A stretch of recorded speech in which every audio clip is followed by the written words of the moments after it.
Well, we knew that Marvel Comics doesn't pay. I actually remember covering a story years ago where Dan Slott was complaining about like rent prices and things like that. And I'm sitting there thinking, Dan Slott isn't to writing Amazing Spider-Man like how many years at this point? And it was several years into his run. It's like he's writing the top book for Marvel, like the top property, the flagship property, and he like can't afford enough for like an apartment. I mean, that's crazy. But this is where they're at, and of course, sales have dropped so far down since that point. I'm sure it's even worse now. You keep seeing people in the industry like Mags Visaggio asking for GoFundMe payments, and Heather Antos trying to crowdfund getting a new computer because she can't afford it. And this is where it's at. These are the talent is disposable to these companies at Marvel and DC. They are evil corporations that just churn through people because there's so many folk who want to write comics, want to draw comics, that they like dream of it growing up, that they just go, okay, well, your page rate's too much now, going on to the next one. And that's what happens. And that's why you see them not bring in a lot of these guys from back in the day, like Mark Miller or Ed Brubaker or Chuck Dixon, because those guys will demand a page rate and demand some things in their contracts if they want to create something that is much, much bigger than the newer guys will do. And so they just kind of phase them out and try to hype you for the next person and hope that you'll just stay on for the brand of Venom or Spider-Man or Batman or whatever it is. It's really a cruel system. And people haven't gotten paid across this. I mean, yeah, they get paid something.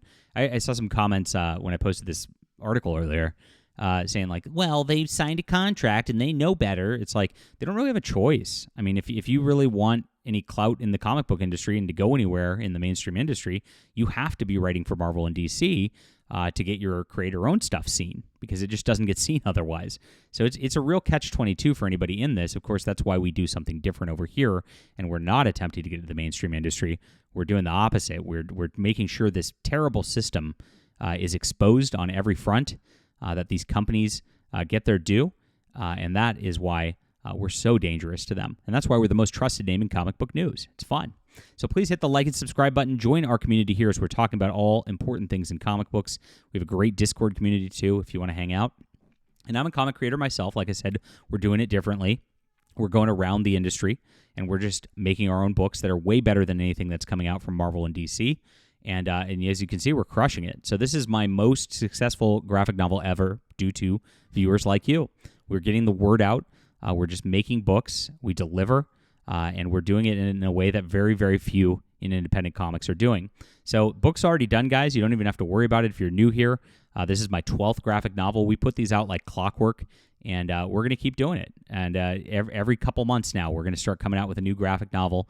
I'm on fire, and I'm ready to go. I'm energized. I'm excited because our books are so good, guys, and people are finally discovering them, and that's making me and the artists very happy. And please check this out. This is science fiction, so if you like Star Wars, Warhammer 40K, Kill Raven, I'll bring it back to old school Marvel. You'll definitely love this. This is a classic science fiction adventure with a lot of action, fast-paced, and it's in the description below. Please back this. We're in our last 2 days now, and I appreciate you all for being here. So like I was saying about Marvel in this opening rant, they've kind of always been this way. And in my article, which I'll also have in the description below, I write it every morning, so make sure to sign up there. In case YouTube goes away, you never know. And Marvel's always kind of been this way. Jack Kirby, barely got paid a page rate. Steve Ditko, same thing. They didn't get much for their efforts at all. And so it came to a legal battle in the 80s with Jack Kirby, where Jack Kirby even had to fight to get his original art pages back, right? And that fight went pretty hard, if you guys don't know the history in the 80s back then. And they finally got it. They had to, of course, do a big legal battle with Marvel and the like. And when they gave back pages, Steve Ditko reported that he only got about a third of his Amazing Spider-Man pages back.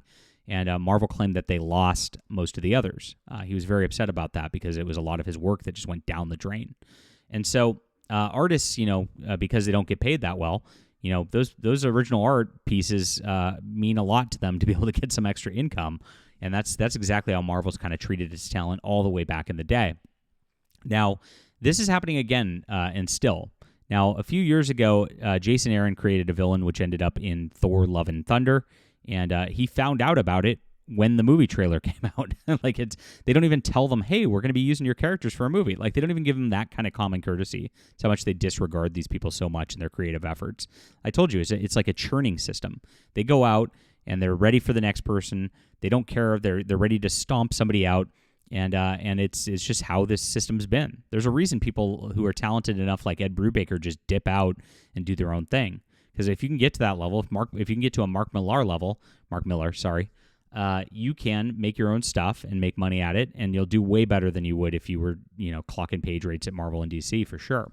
And it's a little known industry secret that even the people like Jonathan Hickman, Rick Remender, Jason Aaron, and the like, when they come in and they do these books for Marvel, DC, the reason like some of them ring like they're not that good is because they phone in a lot of their work. They don't create characters.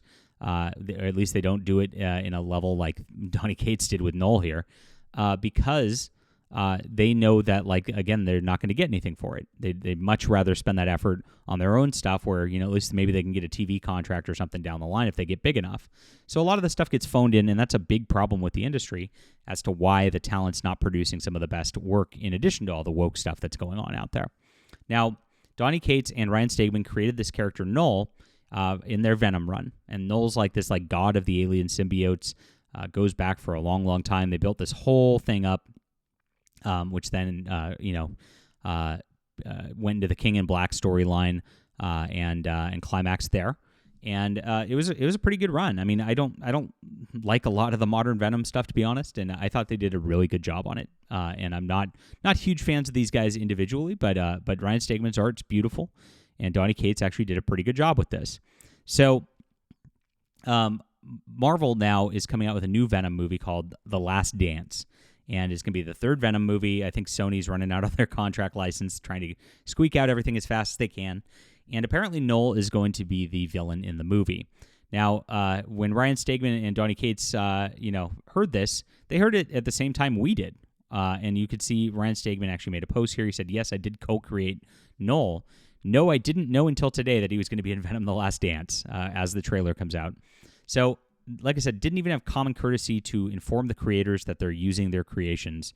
And it's not like this is like a creation that's like from the 70s or 80s that like they just didn't know who the creators were. I mean, they literally just like were taking recent Venom runs and using it. It's pretty obvious. Somebody should have obviously gone up to them and been like, hey guys, we're going to use your characters. How would you like to be credited? That'd be pretty nice. So this is where he throws some shade at Marvel, and it's deserved. He says, yes, I do expect to finally be able to afford that lazy river moat around my house. And it's a joke. It's being sarcastic, saying that Marvel really doesn't pay for any of this stuff. And that's what's happening around here. Donny Cates also went pretty sarcastic on this, and he just went money but with Venom backwards here with the logo. And an LOL. Obviously very passive-aggressive, and knowing that he's not going to be seeing money from what's going on with his creation as well.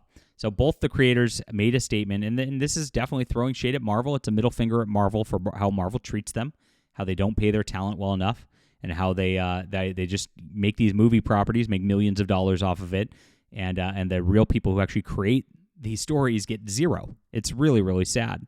Really, really tragic.